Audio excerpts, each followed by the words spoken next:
The sound of papers ripping echoed through my laboratory as my mother tore through a decade of my research. Her face contorted with rage. "Your brother needs this estate more than you, Emma. He has a family to support," she screamed, throwing years of carefully documented genetic studies into the air. I stood there, watching my work flutter to the ground like wounded butterflies. 10 years of studying genetic markers, tracking hereditary patterns, and documenting our family's unique blood disorder, all being destroyed because my grandfather had left his estate to me instead of my perfect brother, Michael. "Mom, stop," I said quietly, my voice steadier than I felt. "Grandfather left the estate to me for a reason. He understood my research." She whirled around, her designer dress contrasting sharply with the sterile lab environment. "Research? Is that what you call hiding away in this lab while your brother builds a real life? He has 3 children, Emma, 3. What do you have? Papers and test tubes?" I thought about the letter my grandfather had left me, safely locked away in my personal safe, the one I hadn't shown anyone yet. "This isn't about Michael's children," I replied. "This is about continuing grandfather's work." Mom laughed bitterly. "Your grandfather was a businessman, Emma. The estate should go to someone who understands that. Michael has an MBA. What do you have? A PhD in playing with DNA." The irony of her statement almost made me smile, almost. My grandfather, Jonathan Pierce, hadn't just been a businessman. He'd been a brilliant geneticist who'd hidden his research for decades, building his business empire as a cover for something far more important. "The estate isn't just about the money, Mom," I tried to explain, but she was already pulling more files from my cabinets. $2 million, Emma, the house, the laboratories, everything. It should be shared. Your father and I have decided. You're signing it over to Michael." I thought about the genetic markers I'd discovered, the patterns that had finally started making sense after a decade of work, the same work my grandfather had begun 40 years ago. "I won't sign anything," I said firmly. She stopped her destruction momentarily, her eyes narrowing. "Your father is on his way. Don't make this difficult, Emma. Family means sharing."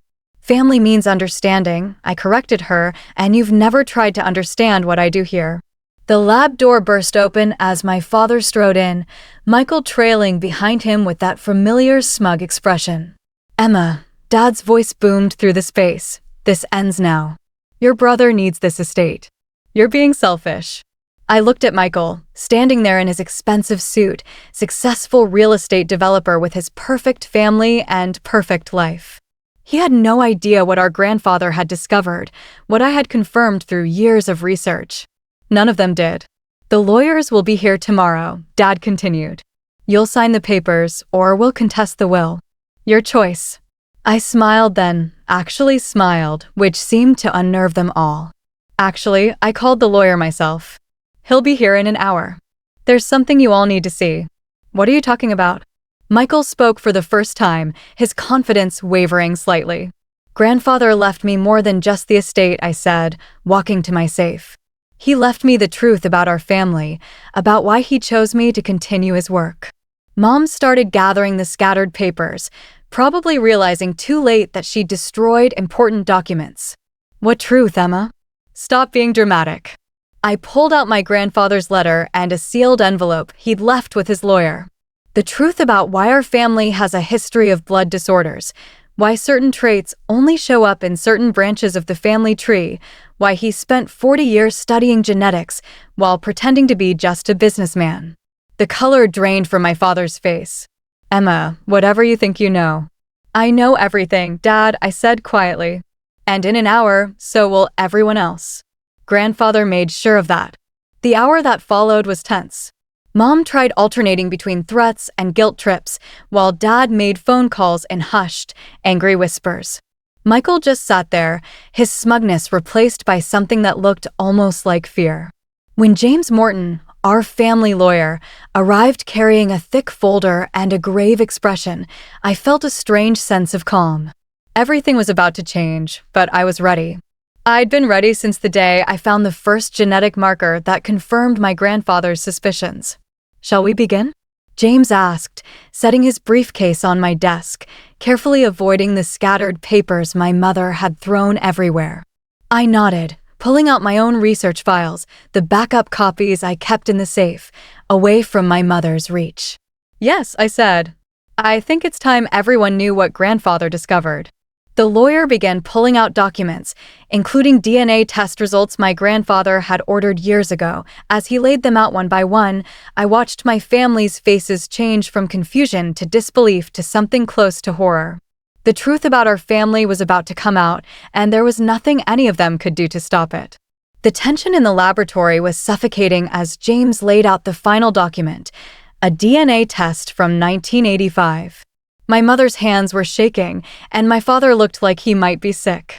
Michael just stared at the papers, his usual arrogance completely gone.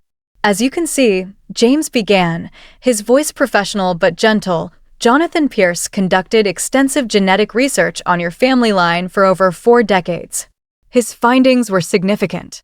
This can't be right, my father interrupted, his voice hoarse. There must be some mistake. I pulled out my own research files, spreading them next to my grandfather's. I've confirmed everything, Dad. That's what my work has been about all these years. I wasn't just studying genetic disorders. I was following grandfather's trail, proving what he discovered. Which is what, exactly? Michael demanded, but his voice cracked slightly. I think he already knew. Our family's blood disorder isn't just a random genetic mutation, I explained, pointing to the markers highlighted in both my grandfather's research and mine. It's evidence of a completely different genetic line. Dad isn't grandfather's biological son. The silence that followed was deafening. My mother grabbed the edge of my desk for support, while my father sank into a chair, his face ashen. Michael stood up so quickly his chair toppled over. You're lying, he snarled. This is just some trick to keep the estate. James cleared his throat. I'm afraid Emma is correct. Jonathan knew about this for years, but chose to keep it quiet to protect his wife, your grandmother. However, he did leave explicit instructions about the estate. I watched as James pulled out my grandfather's letter, the original one he kept in his office. He wanted it to go to Emma specifically because she was the only one who understood the importance of this research, the only one who could continue his work. But I'm his grandson. Michael protested weakly. His only grandson. Biologically, you're not related to him at all, I said softly. Neither is Dad. Grandmother had an affair before Dad was born.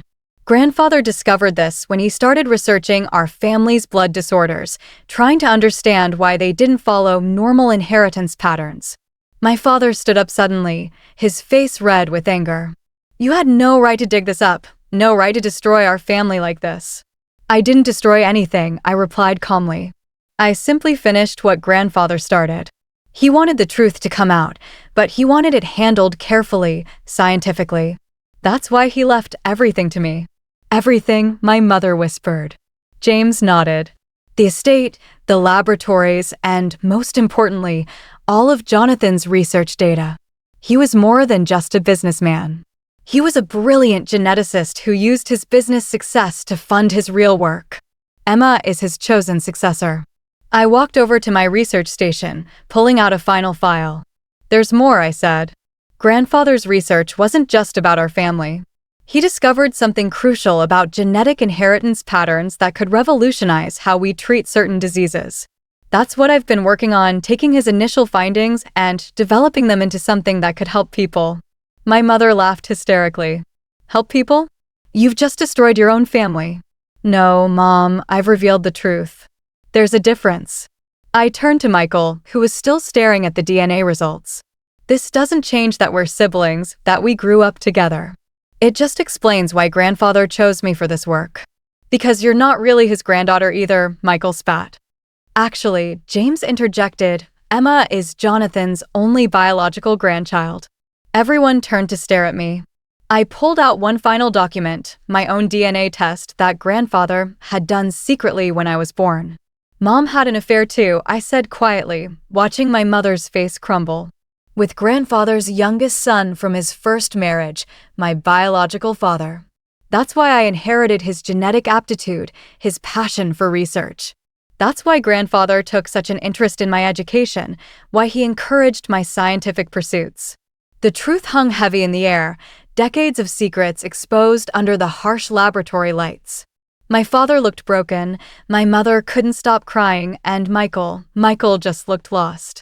The estate stays with Emma, James said firmly, and given the significance of this research, I suggest everyone take some time to process this information before making any rash decisions. I watched my family shuffle out of the laboratory, shoulders slumped, world shattered. Only Michael lingered, turning back to look at me with an expression I'd never seen before. "Did you know?" he asked. "All this time, did you know?" I shook my head. I discovered it just like grandfather did through the research. That's why he left me everything, not to hurt anyone, but to make sure the truth came out the right way and his work could continue. Michael nodded slowly, then walked out, leaving me alone with James and the scattered remnants of my mother's earlier rampage. "Your grandfather would be proud," James said softly. "You handled this exactly as he hoped you would." I looked around my laboratory at the years of work, the secrets finally revealed, and felt a strange mixture of sadness and relief. The truth was out, but this was just the beginning. A month after the DNA revelation, I stood in my grandfather's study, now my study, surrounded by his books, his research notes, and the legacy he'd left me. The past few weeks had been a storm of emotions and adjustments, but somehow everything had fallen into place, exactly as he must have planned.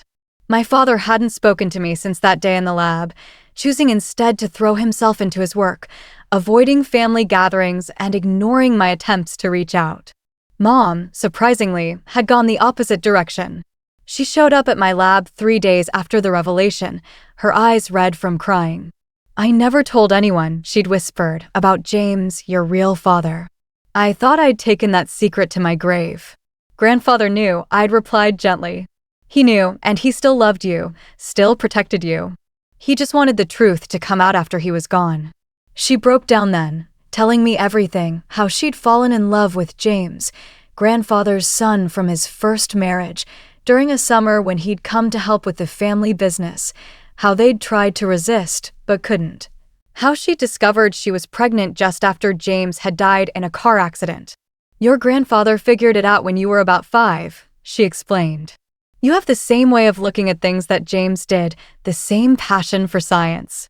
He started doing genetic research then, trying to understand more about inheritance patterns. That's when he discovered everything else too. Now, as I organized his papers, I found photos I'd never seen before, ones of James, my biological father, working in this very laboratory. He had my eyes, my way of furrowing his brow when concentrating.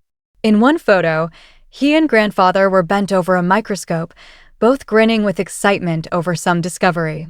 Michael had taken the news better than I'd expected. He showed up at my lab a week after the revelation, looking uncomfortable but determined. "I've been thinking," he said, shifting from foot to foot. "Maybe we could work together somehow. I mean, I know nothing about genetics, but I understand business. If you're planning to develop this research into actual treatments." I'd smiled, recognizing the olive branch for what it was. Actually, I could use help with the business side of things. Grandfather left notes about wanting to establish a research foundation. Now, Michael came by twice a week, helping me navigate the complex world of medical patents and research grants. He was still learning to accept that the estate wouldn't be his, but he'd found a new role, one that suited him better than he'd expected. The biggest surprise came from James Morton, who revealed that grandfather had left one final letter to be opened a month after the initial revelation. I held it now, my hands trembling slightly as I broke the seal. "My dearest Emma," it began, "if you're reading this, then everything has happened as I hoped. The truth is out, and while it may have caused pain initially, I believe it was necessary. Our family was built on secrets that needed to be brought to light." I sank into his old leather chair, continuing to read. "Your father, my James, was the brightest mind I ever encountered. His death nearly destroyed me, until I realized he left behind something precious, you. Watching you grow, seeing his intelligence and determination shine through, gave me hope. You weren't just my granddaughter. You were the continuation of everything James and I had worked toward." Tears blurred my vision as I read on. "The research you've been continuing, it's more important than anyone realizes. James and I discovered something fundamental about genetic inheritance, something that could change how we treat dozens of diseases. But we needed more time, more data. That's why I built the business empire, to fund this research privately, away from corporate interests that might exploit it. The final paragraphs made my heart race. In the hidden safe behind my desk, combination 23-2-17-42, you'll find everything we discovered, including the preliminary trials we ran. With your recent breakthroughs, I believe you're ready to take this to the next level. The estate, the money, the business, it was all meant to support this work. You're not just my heir, Emma. You're the culmination of 3 generations of scientific pursuit. I went to the safe, easily finding it behind an old photograph. Inside were files I'd never seen before, research data that made my previous discoveries look like preliminary sketches. This was what Grandfather and James had been working on, the missing pieces I'd been searching for. My phone buzzed, a text from Michael, meeting with the patent lawyers set for next week. You ready for this? I looked at the files, at my grandfather's letter, at the photo of James bent over his microscope with the same intense focus I saw in my own reflection. Yes, I typed back. It's time. The truth had shaken our family to its core, but from those tremors, something stronger was emerging, not just a family bound by blood, but one connected by purpose, by understanding, and, finally, by truth. Grandfather had known this all along. Sometimes, things had to break apart before they could be rebuilt into something better. I opened the first file and began to read, ready to continue the legacy that had been waiting for me all along.